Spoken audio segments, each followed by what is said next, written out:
Dokter cantik kesayangan Tuan Muda, episode 60.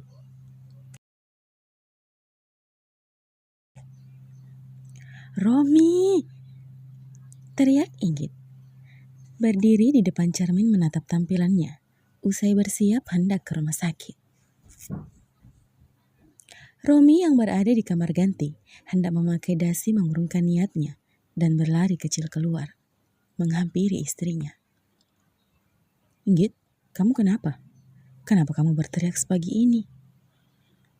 Tanya Romi beruntun. Inggit merengut kesal ke suaminya.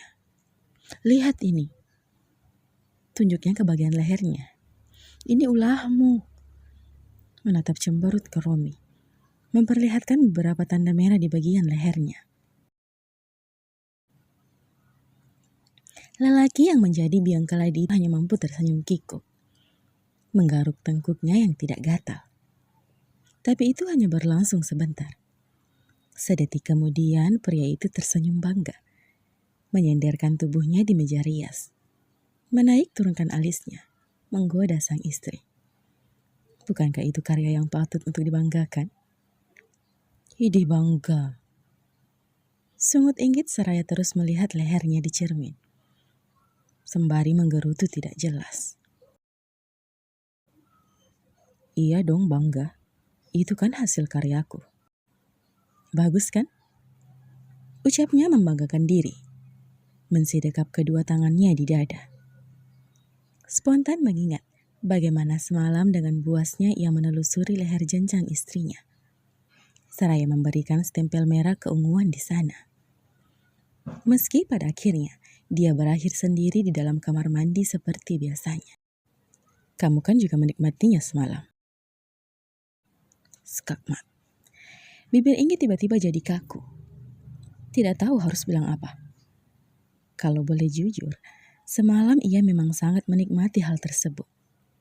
Di mana awalnya mereka hanya perlu berpelukan, hingga berakhir mereka berciuman. Bahkan beruang kutub di depannya ini sudah berani memberikan tanda cupang di lehernya dengan buasnya. Hingga ia tertidur, Inggit tidak tahu apa lagi yang dilakukan suaminya setelah itu. Kenapa diam? Benar kan? Goda Romi, menahan tawanya melihat istrinya bungkam karena ucapannya. Tentu saja Romi tahu jika Inggit sangat menikmati permainannya semalam. Terbukti, suara erotis wanita itu keluar menghiasi perbainan bibir nakalnya. Hingga hampir saja semalam ia tidak bisa menahan diri. Beruntungnya, ia masih mengingat jika ia ingin melakukan malam pertamanya bersama Inggit dengan cara yang istimewa. Untuk itu, Romi hari ini akan mempersiapkan semuanya. Iya sih.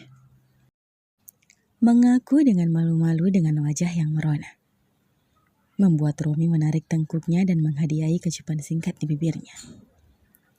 Aku sangat suka melihat kamu yang merona seperti ini. Bisiknya. Setelah itu menampik rambut Inggit ke belakang. Menelisik warna kemerahan di leher istrinya. Masih tersenyum bangga. Inggit cemberut. Sepertinya semakin hari kamu semakin pintar merayu. Belajar dari mana? Ejek Inggit melepas tangan Romi di lehernya.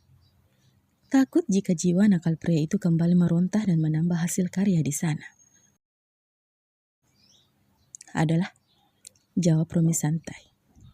Jadi ini gimana dong? Kembali ke topik awal. Ya enggak gimana-gimana. Kan malu kalau dilihat sama teman. Ngapain malu? Kan wajar saja, kamu punya suami. Balas enteng Romi. Inggit menghentakkan kakinya kesal. Besok-besok kalau mengasih tanda seperti ini tuh di bagian dalam. Jangan di luar yang bisa dilihat sama semua orang. Usai mengatakan hal itu, Inggit menutup mata kuat. Menyesal dengan kalimat yang baru saja ia lontarkan. Astaga, ini mulut. Bikin malu saja sih. Umpatnya menyalahkan bibirnya. Inggit mengintip lucu kepada sang suami. Melihat reaksi pria itu yang sedang tersenyum lebar. Inggit menegakkan tubuhnya mencoba bersikap santai. Maksud aku itu, kata-katanya udah gak bisa ditarik sayang. Besok-besok aku akan membuat mahakarya di bagian dalam sesuai permintaan. Menampilkan senyum puas. Seketika Inggit maju perlahan tepat di hadapan Romi membuat pria itu terkejut. Kamu bilang apa tadi? Tanyanya kemudian. Kata-katamu udah gak bisa ditarik? Bukan itu. Tadi kamu panggil aku apa? Coba ingat. Romi menyeret bola matanya ke atas. Sedikit terkejut. Tapi mencoba kembali berwajah santai. Tapi sayang, Inggit sudah membaca raut wajah sebelumnya. Kamu ingat kan? Coba kamu panggil aku seperti itu tadi. Kini giliran Inggit yang tersenyum lebar dan puas. Tidak ingat. Bohong. Ayo cepat panggil. Desak Inggit menggoyang-goyangkan tangan Romi. Nggak pintar. Tadi kan pintar. Spontan. Aku nggak tahu lagi. Sudah, sana pilihkan dasi untukku. Pakaikan cepat, baru kita sarapan. Nanti kamu telat lagi. Romi menegakkan tubuhnya. Sedikit mendorong Inggit menuju ke kamar ganti. Inggit menoleh ke Romi dengan senyum jenakanya. Sudah sana. Usir Romi kembali ke wajah datar. Setelah Inggit masuk, Romi memegang dadanya yang berdebar. Astaga, kenapa bisa tiba-tiba aku memanggilnya seperti itu tadi? Inggit selalu saja menggoda Romi mulai dari di meja makan, bahkan ketika mereka sudah sampai di tempat parkiran rumah sakit. Membuat Romi selalu mengubah ekspresinya. Sedetik tersenyum, sedetik kemudian berwajah datar kembali. Oh ya, nanti pulang kerja aku dijemput ke arah Mas saja ya. Aku ingin jalan-jalan dan perawatan di mall bersama dengannya. Boleh kan?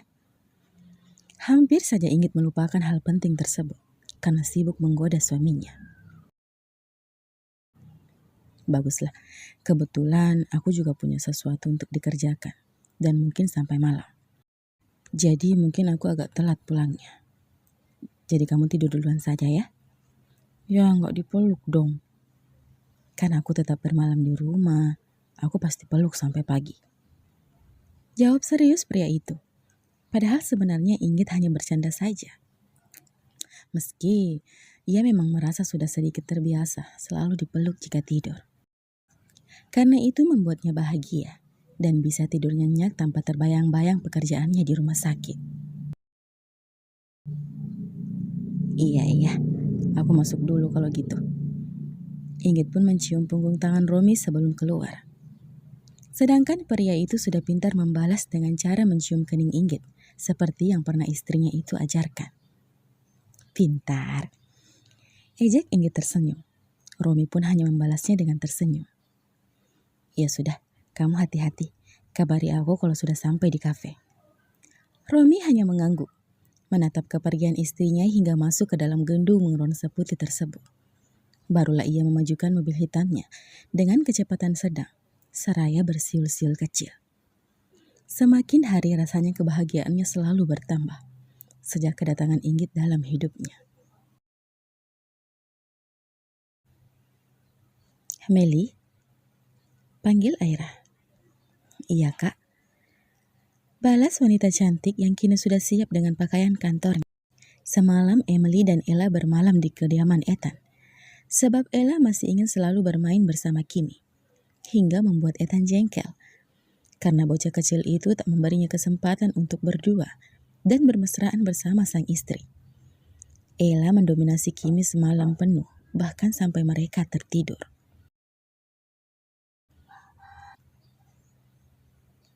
Sebaiknya kamu ke rumah sakit periksa kondisimu, seperti ketemu dan semalam. Perintah Aira. Semalam Emily bercerita kepada kakaknya dan suami kakaknya bahwa akhir-akhir ini tangannya seperti bermasalah, hingga dan menyarankan untuk melakukan pemeriksaan secara menyeluruh. Baik kak, jam istirahat nanti Meli akan ke sana. Meli sudah menyuruh Kimi untuk memberikan nomor antrian di sana. Baiklah, Jaga kesehatan kamu baik-baik ya. Ella pasti sedih kalau kamu sakit, Mel. Aira menatap sedih sang adik. Wanita yang masih terbilang muda, tapi sudah melalui peristiwa kehidupan yang cukup mengguncang psikisnya. Beruntungnya sang adik termasuk wanita yang sabar, kuat, mandiri, hingga segala pelik kehidupannya yang cukup berat mampu ia lewati. Hanya saja sebagai seorang kakak, Aira merasa sedih melihat Emily harus hidup sendiri membesarkan Ella tanpa sosok seorang pria mendampinginya. Hingga akhirnya Ethan yang berusaha mencoba menjadi sosok seorang pria yang selalu ada dan selalu memanjakan Ella dari kecil sampai duduk di bangku sekolah dasar seperti sekarang. Iya kak, Meli janji akan menjaga kesehatan Meli. Maaf ya kak, kalau Meli selalu merepotkan kakak. Emily melangkah memeluk Aira. Jangan bicara seperti itu. Ini sudah menjadi tanggung jawabku sebagai seorang kakak. Kakak hanya mampu melakukan ini untukmu. Semoga kedepannya kamu akan mendapatkan seseorang yang selalu setia mendampingimu, mencintaimu dan juga Ella. Amin. Doakan Meli ya kak. Pasti, kakak selalu mendoakan kebahagiaan kamu, Mel. Emily menenggelamkan wajahnya di bahu Aira. Bohong jika ia tidak mendambakan seorang pria untuk hidup bersama dengannya, mendampinginya, mencintainya. Hanya saja, Emily sekarang merasa sudah tidak pantas dicintai oleh siapapun. Mengingat statusnya yang kini sudah menjadi seorang janda. Rasa percaya dirinya telah terhempas dengan statusnya saat ini. Bersambung, sampai jumpa di episode selanjutnya ya. Terima kasih, bye-bye.